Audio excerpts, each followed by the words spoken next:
Welcome to 25 Days of Animal Facts. Today we're going to be talking about the American bison.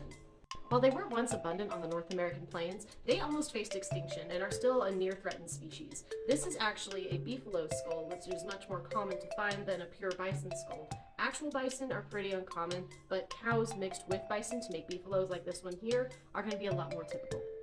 Bison are often called buffalo, but these are in fact two different species. So bison is used interchangeably with buffalo, but if you want to be proper, do call them bison. Another fun little fact, the plains bison's scientific name is bison, bison, bison. And in North America, we do have two different types of bison, the wood bison and the plains bison. I'm going to be mainly focusing on the plains bison. So first off, both males and females will have horns, but there is some sexual dimorphism. As you can see, the female's horns on the left there are going to be more slender and more C-shaped, while the bulls, the males, on the right are going to be a bit thicker. And baby bison are often called red dogs because of their very bright, vibrant orangish red pelt. I'm not sure where dogs comes into this, but look how bright red orange he is. So as you can see by this map, their historical range covered most of North America, and today they're only in very few places compared to where they used to be. There's a few different reasons that bison are currently struggling and had their populations drastically reduced. Mainly when settlers arrived, it was bad time for bison. Horses came into the picture who would outcompete the bison. Our only North American grazing animal now had a competition that was quicker than it was and also large. Not to mention, people would ride horses to hunt them, which gave them a big advantage compared to before they had horses to ride. Wolves were being targeted for extermination measures as well, and where they were poisoning wolves, they were also poisoning every other animal, which could include the grasses that bison were on. The Great Plains was a very hospitable place for a while. After a period of drought, it finally got some rain. All the plant life was doing great, and then the rain kind of went back again to normal pre-flooding kind of times, so there wasn't as much food.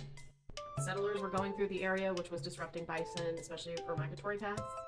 Our U.S. government was relocating natives to different areas to get them onto reservations and off of their historical lands and forcing them to hunt in areas that they didn't really hunt in before. And then there was the very unfortunate combination of bison hides becoming a very popular thing that was wanted on the market, and of course more genocide because the U.S. government realized that as long as bison roamed the plains, so would natives.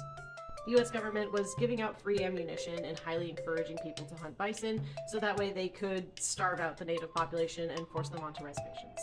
By 1894, Yellowstone hosted the only remaining wild herd of bison. Thankfully, they're having conservation efforts to bring bison back that are still ongoing and that I definitely would encourage anybody to go look into and support. But before you click away, I do also just want to talk about bison themselves. Like for starters, did you know that a bison's tail is a great way to tell how they're feeling? If you ever see bison and see a raised tail, you better run. They are probably going to charge you. Speaking of charging, did you know that bison can actually run up to 35 miles per hour?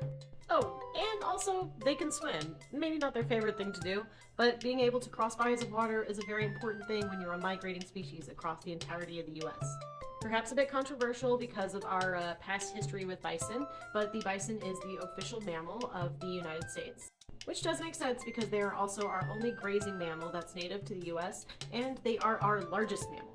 And while bison are nearsighted, you don't want to get close to them. While they do appear like they're gentle giants, they actually injure or can even kill people. They injure people every single year here in the US because, again, they're massive. Don't go near them. I hope you're able to learn something new about the American bison today, and as always, I highly encourage you to look up more.